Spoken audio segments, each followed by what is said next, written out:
Come to me, all you who are struggling and carrying heavy loads, and I will give you rest.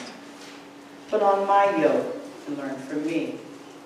I'm gentle and humble, and you will find rest for yourselves. My yoke is easy to bear, and my burden is light. So ends the reading of God's holy word.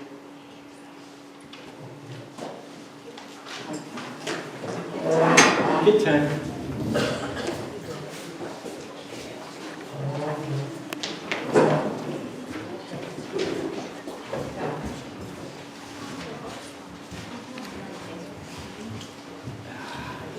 Good morning. Good morning.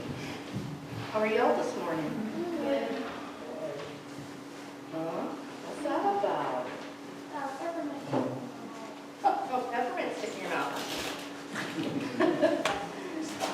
You are very funny this morning. Okay. I really don't know where to start today.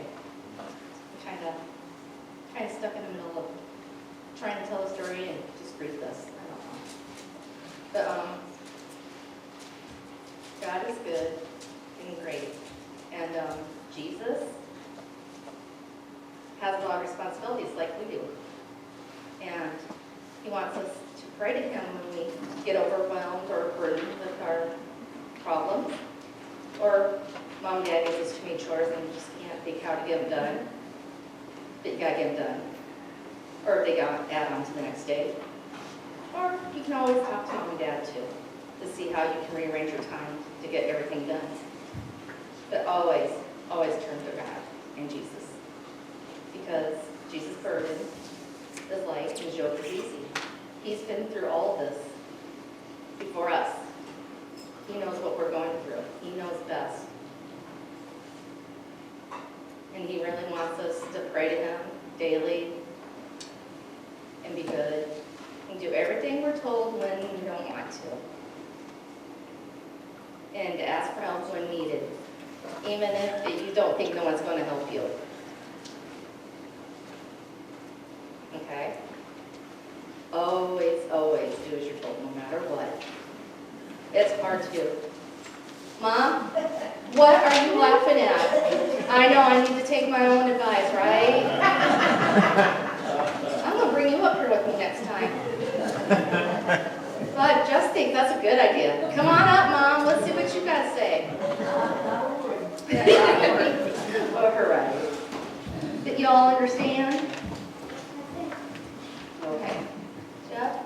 Yes, Lord's Prayer. Yeah, please. All right. Would you guys join me in the Lord's Prayer? Our Father, who art in heaven, hallowed be thy name. Thy kingdom come, thy will be done, on earth as it is in heaven. Give us this day our daily bread, and forgive us our trespasses, as we forgive those who trespass against us. Lead us not into temptation, but deliver us from evil. For thine is the kingdom, and the power, and the glory forever. Amen.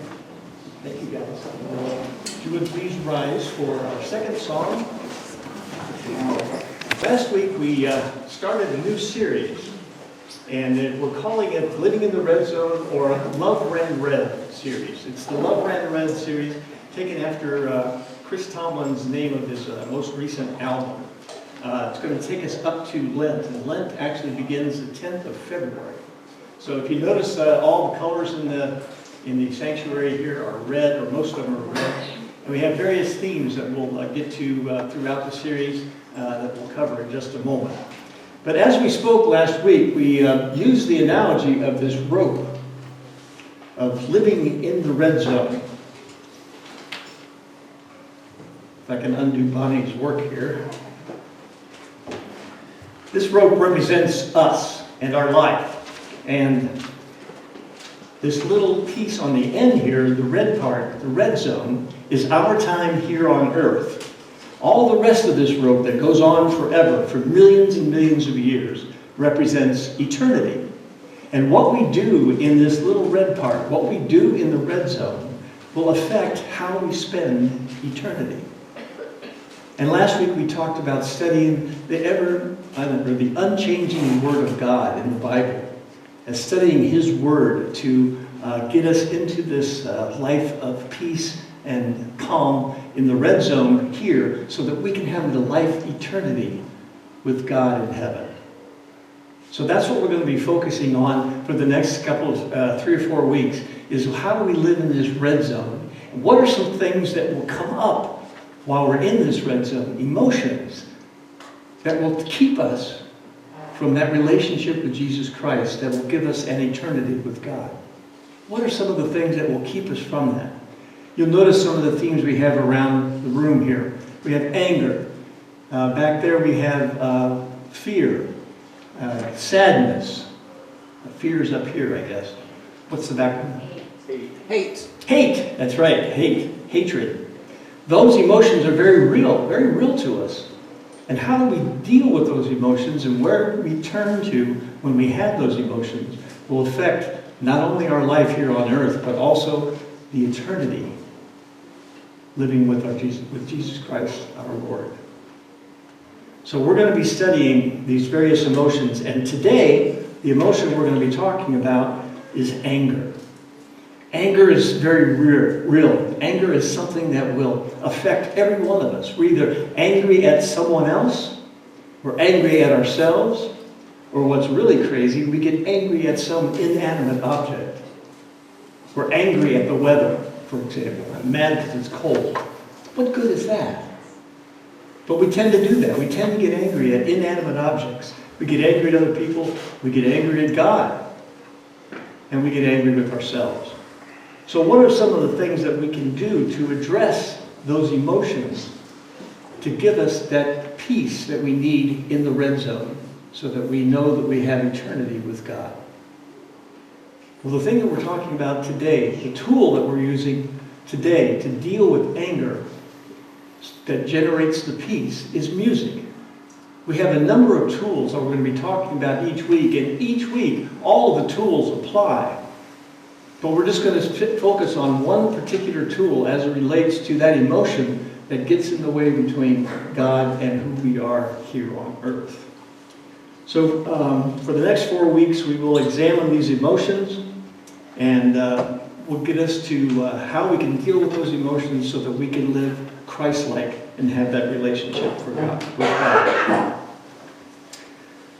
The negative emotion that we're talking about today, the tool is anger. The tool that we're going to use is music. And the result of having that anger addressed will be an inner peace that only you can have with relationship with Jesus Christ. Living in a peace will help us live Christ-like and will help ensure our place in eternity with our God. So let's look at anger. Anger is by nature a very painful state of mind.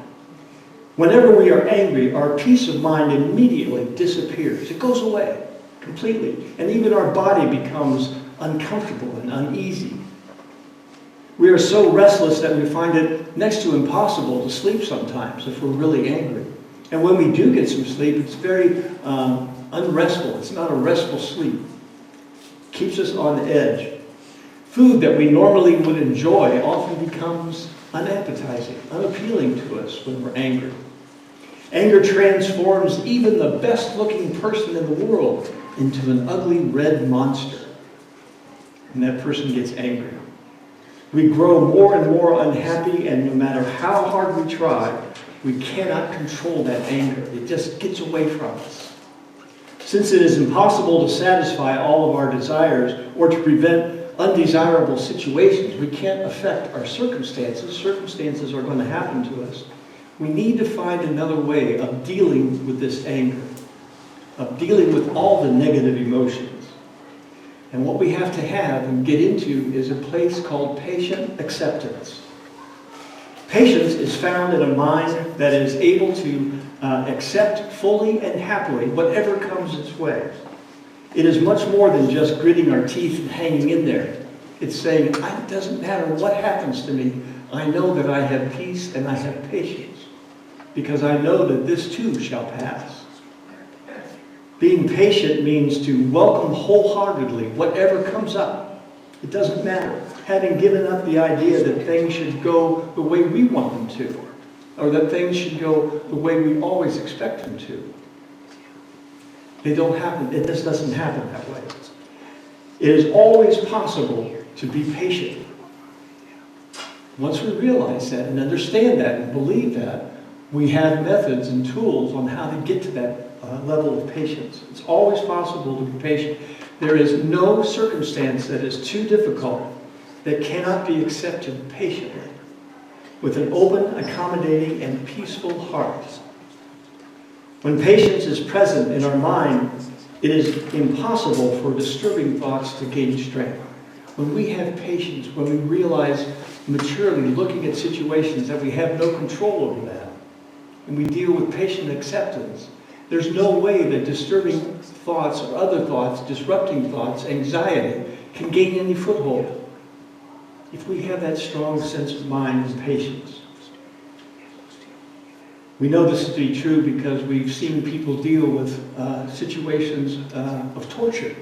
People get through that, or people that are dealing with the final stages of cancer. They get to this point of acceptance in their mind, acceptance of what life is. Their body may be damaged beyond repair, but deep down in their mind, they are accepting of what's happening. By learning to accept small difficulties that we have in life and the hardships that arise every day, we can train our brain to deal with the much larger issues. So we start small, take baby steps in trying to understand that we have no control over what happens in our life. And we turn it over to God. And as our scripture said, He will take it. He has the ability to take our burden. When that happens, we can have the capacity to deal with anything that comes our way. If there's a way to improve an unpleasant, difficult situation, what point is there in being unhappy? What point is there to be unhappy? On the other hand, if it is completely impossible to improve a situation, then why get upset about it? We know that it's impossible to change it or improve it. Why let it get to us like that? This is all easily said and difficult to do. I understand that. But working with small things in the beginning and growing from there, we can handle the big stuff. Patient acceptance does not necessarily mean that we have to not take practical steps to improve our situation. If it is impossible to improve the situation, then of course we should. But do we do this? But to do this, we do not need to become unhappy and impatient in doing so, and anxious. For example, when we have a headache, we know that it doesn't do any good to get angry that we're feeling bad. So we take some aspirin. Well, what do we do before that aspirin takes effect? We understand that we're patiently waiting for the aspirin to take effect, and that our headache will eventually go away, and that's the only way that we have to deal with it. Getting mad or getting upset with it doesn't help. In fact, it will aggravate it. Instead of accepting our patient discomfort, we become unhappy and fight against it. We shall just become tense, and as a result, it will take longer to get rid of that headache. Until we achieve that permanent inner peace, we cannot avoid unpleasant, frustrating situations and a certain amount of physical pain. It's going to happen in our lives.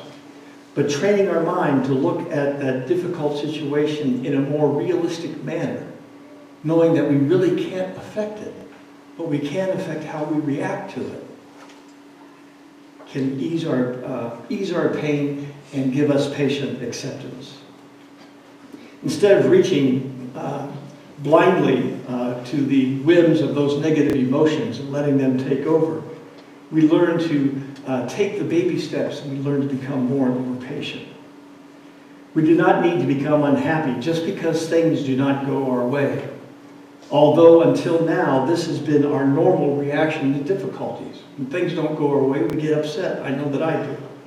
Once we acknowledge that if it does not work, we are free to respond in a more positive and realistic manner.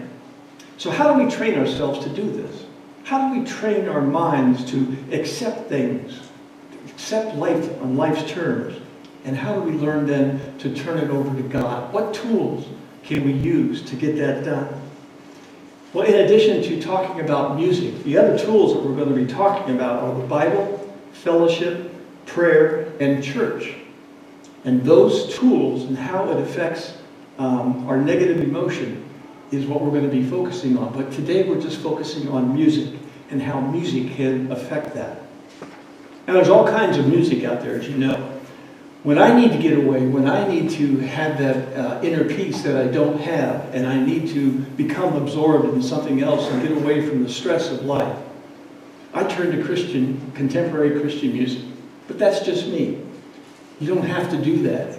There's other forms of music out there. Some prefer classical music. Some prefer the big band era type of music. And some prefer what I called supper club music, the old Sammy Davis Jr. and that kind of thing. Music has the ability to soothe the soul and transform anger into a peaceful acceptance of whatever comes your way. A peaceful acceptance. Let's look at an example of what I mean. It was the early 1900s, and it was in a pharmacy in Virginia.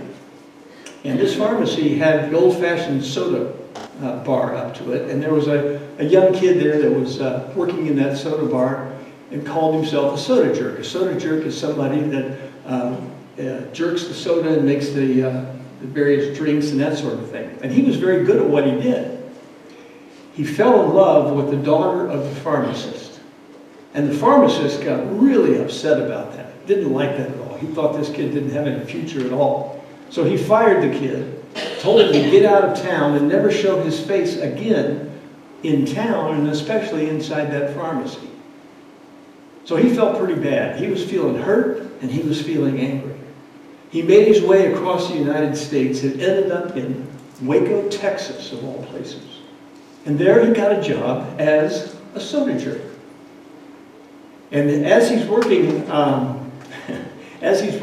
the soda in this pharmacy in Waco, Texas, he became known for two things. Number one, every time the jukebox played a song that reminded him of his old girlfriend, he'd talk about what happened back in Virginia. He told the people the story over and over again, how he was in love with the pharmacist's daughter and how the pharmacist treated him and fired him, made him mad and sent him out of town. The other thing that he became known for was his ability to make soft drinks, to make fountain drinks. One in particular that everybody seemed to really, really like. And every time the music played, every time the music on the jukebox played, he would tell the story. And so people, again, knew him because of his story and knew about his ability to make this one particular soft drink. Now, they were trying to figure out a name for this soft drink. And they all decided that they would name the soft drink, not after this kid's name. By the way, his name is lost in history. Nobody knows what his name is. But they decided to name the soft drink after the name of the pharmacist in Virginia who fired him. The pharmacist's name was Dr. Pepper. So music had the ability to get the kid to talk about what happened back in Virginia, open up, and as the more he talked about it, the more accepted he became of the situation. And as a result, a soft drink named Dr. Pepper was invented.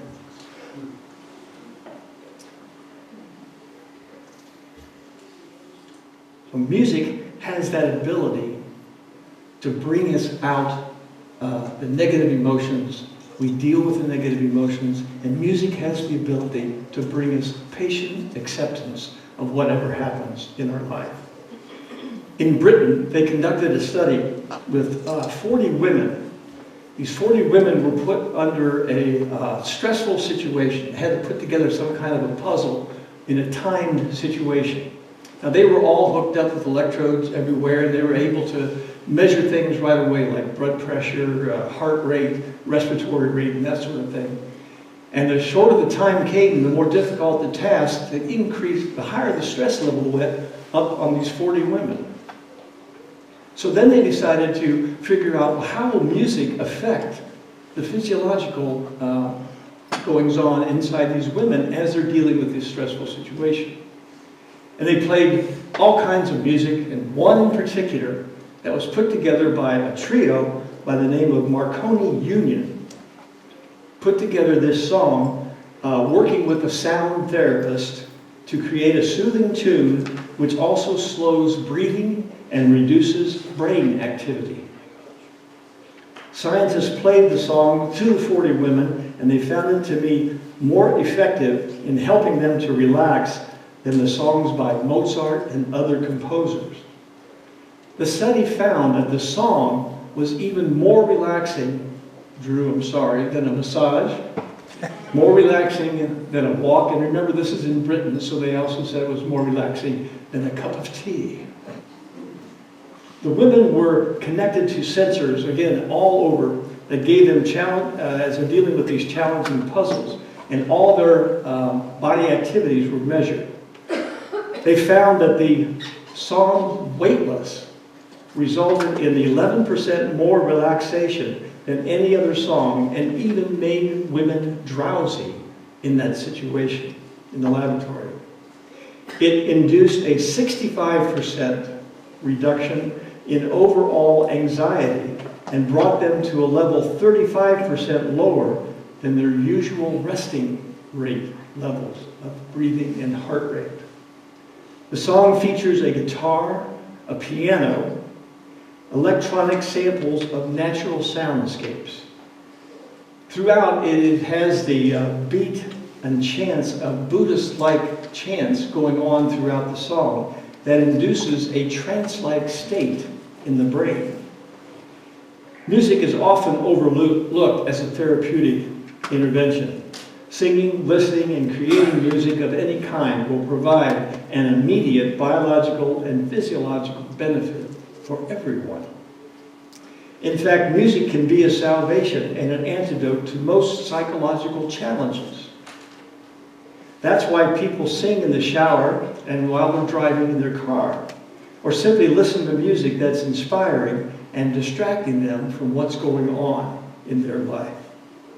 So why don't we take a look at this song, Weightless, for just a few moments and see if you can begin to feel what these women that were in this study began to feel. So you can play them.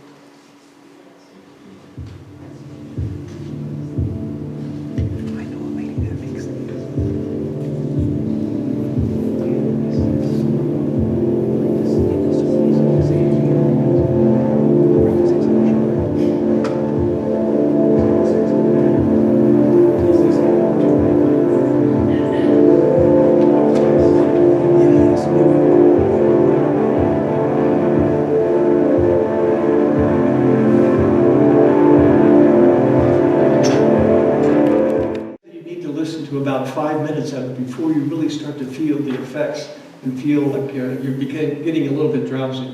I did not want to play this in the beginning of the sermon because it's hard enough to keep you guys awake as it is. Didn't need to give you another excuse. But I encourage you to find your music. Music is a powerful tool. It's a powerful tool to relieve all kinds of stress. And when you have that relief from that stress, from all the anxieties in life, you will get that patient acceptance of whatever comes your way. And then deal with it as you best can afterwards. Determine what type of music is the one that will soothe your soul. When the soul is soothed, anger will disappear. That is the moment that God will use to move inside of you and relieve you from your burden and help you to become more Christ-like while you live in that red zone so that you can spend that eternity with Jesus Christ.